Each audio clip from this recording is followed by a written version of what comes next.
True. Yeah, but I think going back to the postage thing is that you're really going to need to look at your products now, right? So don't, I can't stress this enough. My beloved Uncle Wayne will probably tell you otherwise, but stay away from DVDs less than $10 or $15 now. You're going to have to keep moving the shifting it to the right, because if you're selling a DVD with $5 free shipping, you're in a world of hurt, especially when $3 of that goes towards shipping now. You got your cost of your packaging, your eBay fees, and cost of the product. There is one caveat that I will give for selling $5 free shipping DVDs. And what's that, Granny? I don't know. What is it? Tell me. You said you watched my video. Anyway, getting back to my story is that if you are below standard because you've cancelled transactions, yes, of course, sell DVDs for $5 with free shipping. Yeah, make it. Yeah, if that DVD is selling for $15 all day long, that's exactly right. If that DVD is selling for $15 or $10 with free postage, make it $5, break even, move it on. Yep. Because we did have that video that I released a couple of days ago. Hello from the future. It always throws me out when I'm releasing it tonight. I know, but it is Back to the Future, isn't it? Yeah. That's right. So, but what I did mention in that video is that if you fall below standard like this person did, don't make the same mistakes, because he is a tosspot. Might as well just add an extra person to my comment. Add an extra person. Add an extra person to my comment section. Yeah, I can't even make a comment about him because I just like. We'll prefix though. Like I said, this happened 6 months ago. Well, kind of when I announced that I was doing the video, kind of when I was announcing the video. But the purpose of the reaction video is not to push people across to his channel and say, "Hey, you're a shit reseller," or you're not knowing how to do things along the lines of this. I reached out to. Yeah, well, as much as I'd love to say he's an idiot, but I was talking to Soda City Flips last night. Hello, Shane. Channel membership shout out. I'm a sellout tonight. Jeez, I've been hyped up and trashed to cash. But what he brought up a very valid point, right? Is that this person probably doesn't sell on a regular basis to think in the same mindset of us, because this guy, by now you should have watched the video, is that everything this guy did is the polar opposite of what you should do. And that was what got me, like even the whole, when you mentality. Got the email from eBay, like to just ignore it and just think, oh, well, what the heck? Like, hello.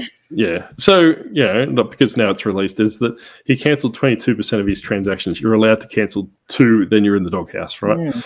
So when you get an email from eBay, it'll be big flashing letters, urgent or, read or high importance or something like this. eBay actually gives you like a month-by-month evaluation when you're below standard, right? My guess, or Minion Jay's guess, would be is that he actually cancelled transactions after he received that email. So when they come back around for that evaluation period, they're like, all right, see you later, bye. Then all of a sudden it's eBay's problem because he didn't tell them what was going on. No, they didn't tell him what was going on. So whatever you take away from that video, obviously don't look at Minion Jay's abysmal facial hair, but just take away that don't do anything this guy did. Like literally, if you run your business in the exact opposite of this, you'll probably be the next tech and sports. That's how bad this guy was. I do have to say, if you are someone that's selling full time in particular, or even part time on eBay, and you feel about eBay the same way that guy does, stop selling on eBay. If you hate it that much, just stop. That's right. Yeah. So, like I said, I think there might have been a little bit of animosity. A little bit of his pride hurt, because I got the impression that he was kind of a bit of an egotistical maniac. That probably one that rivals the octopus, actually. Oh dear. But like I said, that he probably did that video in like the heat of the moment, so he's kind of placing the blame on eBay. But the fact of the matter is that if you screw up, you've got no one to blame yourself, right? Like, because I did have a couple of people in the comment section saying, "Hey, look, I've heard this seller or this happened to this person." It does happen. But I did, the Octopus account did get banned when I first started, because the simple fact is that eBay needed some clarification on some identification documents, right? So, how I got around that was I actually had my established account, so my second one that I refer to. I've had that since, I think, I opened that one about 2013, 2014. So I logged into that one through Seller Help. Seller Help. then I spoke to them and said, hey, look, I've got the disgruntled Octopus account. It's just been blocked. This is the code. Can you help me out? They're like, oh, yeah, we just need some identification details. Probably not the best way to handle new customers or new sellers, like just block their accounts willy-nilly. Yeah. but yeah, like I said, that has happened.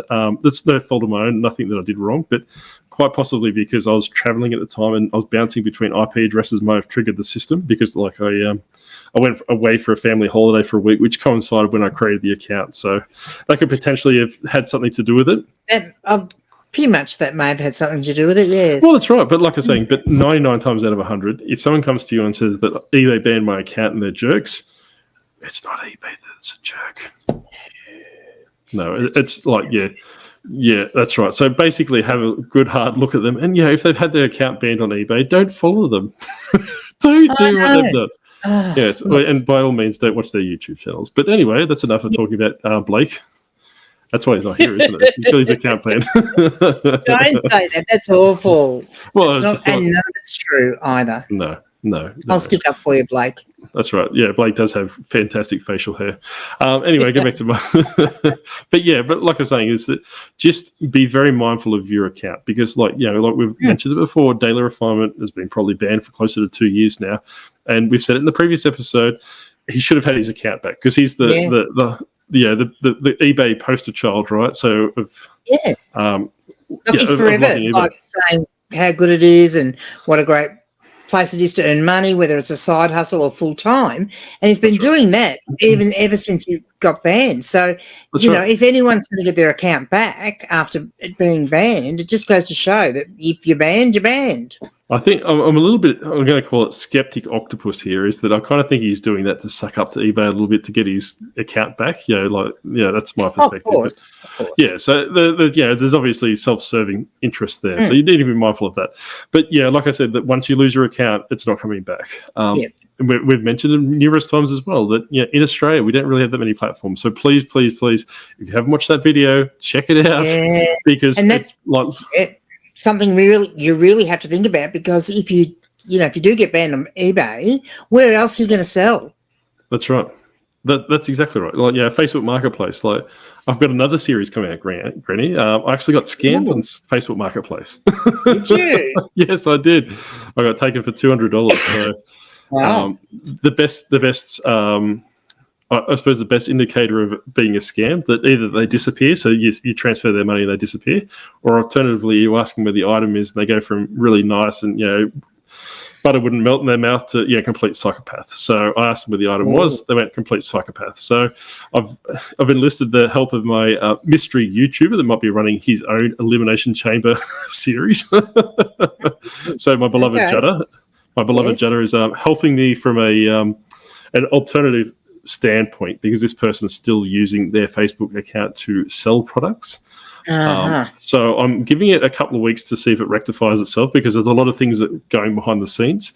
If it goes the way I think it will, I'm going to do like a little eBay series on tracking this guy down and making his life hell because the way the scam played out, I'm not saying it's a scam in the sense that it still might come good, but it's not looking that way.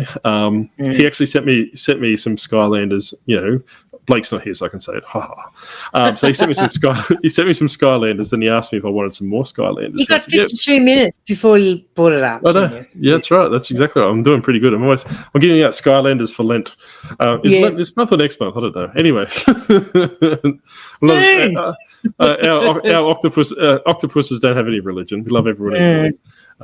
So basically, long story short, bought some Skylanders, asked me if I wanted to buy some more Skylanders, said yes, gave him the money, and he's pretty much gone full psycho now, right? I was warned about this from another eBay or another person that I speak to because I had tried dealing with this guy before and he's just complete psycho. However, that I'm going to turn it into a series because, like I said, that first lot of Skylanders that he sent me had his address plastered all over it. I've got his mobile number, I've got his address, got his name, done all this research. So I've gone full CoffeeZilla on him. If you haven't watched the CoffeeZilla channel, he's an internet detective and basically takes down all the cryptocurrency frauds and all these different things. So I'm literally going to make this guy a living hell until I either get my money back or the Skylanders that he promised me. So, and the best part is he's an hour and a half away. So worst case scenario is I get in the octopus costume and I drive up the road. Yeah, but what are the chances the Skylanders actually exist? Well, like the thing is, though, he actually took footage of them because, like I said, he went full mob psycho. Okay. That I have got proof of life.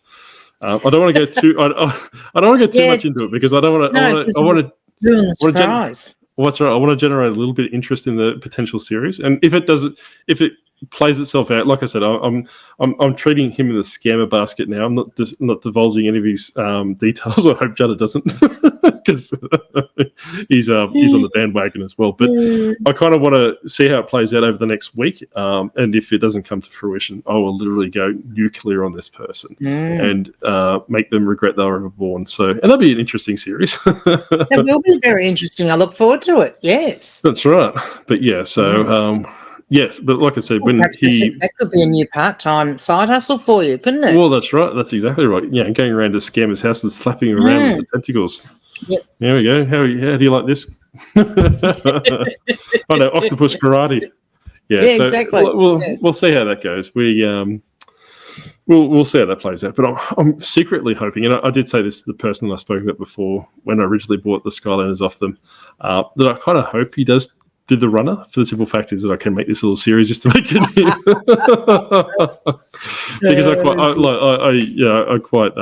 quite enjoy the thrill of the hunt. So, yes, but like I said, if he doesn't come through in the next couple of days, because I kind of want to give away what's portrayed so far, but I think it will be a disservice to the journey. So yeah.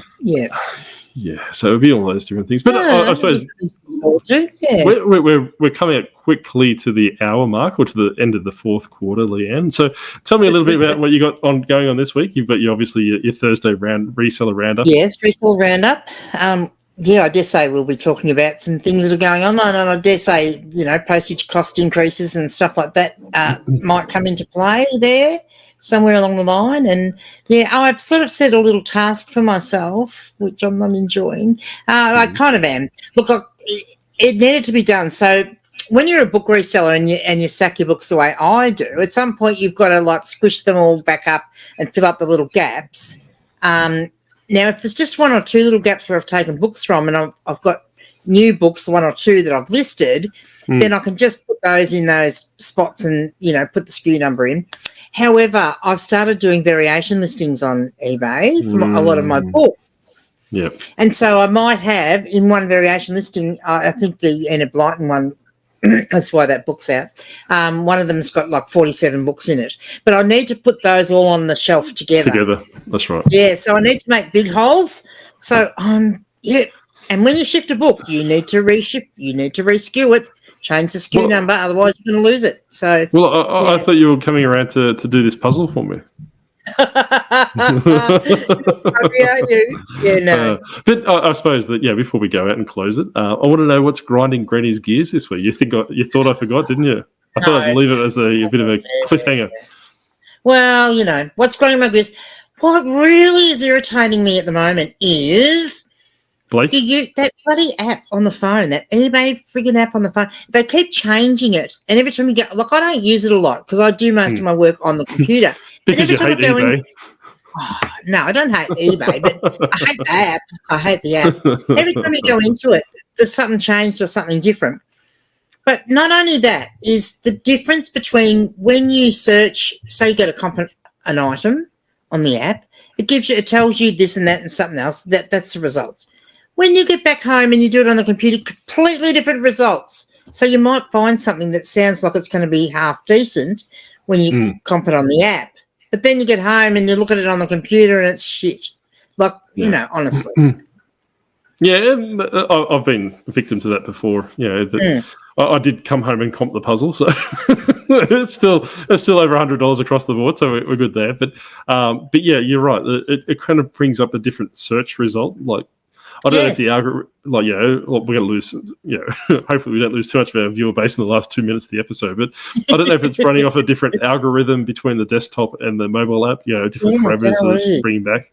So I don't know. Well, Mary Jo's just put a little comment on the video saying that Minion J is doing a fine job. I do like his facial hair. Well, thank you very much, Mary Jo. Yeah, very good. I'll have to tell Blake to, maybe model his facial hair off Minion J. So, Oh, no, because then it'd be like, yeah, no, don't do that. No. Well, you don't see me. You see him periodically on a video, maybe once a week. Yeah, I know. But, like if you ever do decide that, he's going to jump in, it'd be like having twins in here. Oh, well, what? One good-looking Minion J and one no-frills version. Yeah, like that, something like that. Well, like I said, the one thing that Minion J doesn't have going for him, he's not 8 foot, ridiculously handsome octopus. So, but before we close out for Rennie, what nuggets are you running out this week? Are you doing any videos? I am. For the I don't know where they are yet because I haven't decided. But yeah, so I'll be doing one for tomorrow. I see you put me in a bit of a spot. You see, with the whole calamari bites thing, because I was trying to set up my nuggets to come on the days that I wasn't already appearing on YouTube, so I wouldn't, overdo the whole being on YouTube too much. But no, blow me down. You decide to chop up the podcast episode into 4 episodes and taking all the days of the week, and so there's no days of the week left. Put it in the afternoon, because people, like I said, the feedback we're getting from the calamari bites is fantastic. But if you've got a podcast out there, looking at you, the Reseller Locker Room podcast and my beloved Reseller Clickbait podcast, split your episodes up. Like, just do it for once or twice, and what you get the views off the one, you'll get the views across the 4 videos. So, a lot of YouTubers, and I said this to Media Madman yesterday, is that you need to focus on your watch hours first. Oh, sorry, it was Dungeon Masters, Anthony. So basically, you need to focus on your watch hours if you are looking at doing the YouTube. Don't worry about the subscribers; they'll come when you get your watch hours. Or unless you're Granny and I, we don't get any subscribers. We had to pay for them. But that's doable at the end, isn't it? Like, you that's get exactly right. Like I said, I don't know how much Granny paid, but I paid $50 and I got 600 subscribers. So, I didn't pay that much. Yeah, I got the special. I got the sub special. But what it comes down to is mine was about $30, I think. Yeah, so it's quite cheap, and it was overnight. Like I said, they just popped up overnight. But focus on your watch hours first. So, like I was saying, that if you do have a podcast or you're looking going down the podcast route, split your episode into segments, because normally we get about 80, 90 watch hours every podcast that we do, but the ones that we've been releasing over the course of 4 days, we're getting a lot more audience engagement because people are happy to commit to 15-minute episodes, right? They see an hour, like I would, and balk and go, I don't have time for an hour or something like that. So on average, like the little bites, we're getting about 38 hours times 4 or times 5 across the week. So we're in essence getting like 160, 170 hours a week opposed to the 90 hours. So if you are looking going down the podcast route, cap it at an hour, even though I've got to an hour and 2 minutes at the moment. but split it into manageable chunks for your people. But anyway, Grady, well, it's good to see you again. It's good to not have Blake here picking on us again like he does, the mean little boy he is. But well, I think we'll say goodbye. And again, and you shouldn't be being mean because you're hardly seeing us anymore. Like, now that you've gone off to work. We don't. Well, maybe that's what's turned me disgruntled. But I do want to talk next episode. I know this episode I meant to talk about what I found in the workplace and what I suggest, and my little reaction video to Tech and Sports clickbait video that he brought out yesterday or the day before regarding get a part-time job, which is complete bullshit. I expected better tech. I was going to say, I have views on that. Yeah, I have views, and we will discuss that next week. We won't shy away from that, but until then, we'll catch you next time. Bye. Bye.